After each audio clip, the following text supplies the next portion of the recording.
شوية.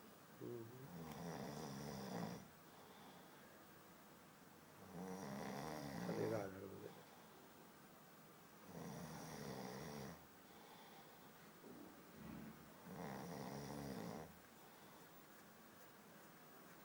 عشان يقول ما نايم قاعد واثقة واثقة يا أخي ما تكدش.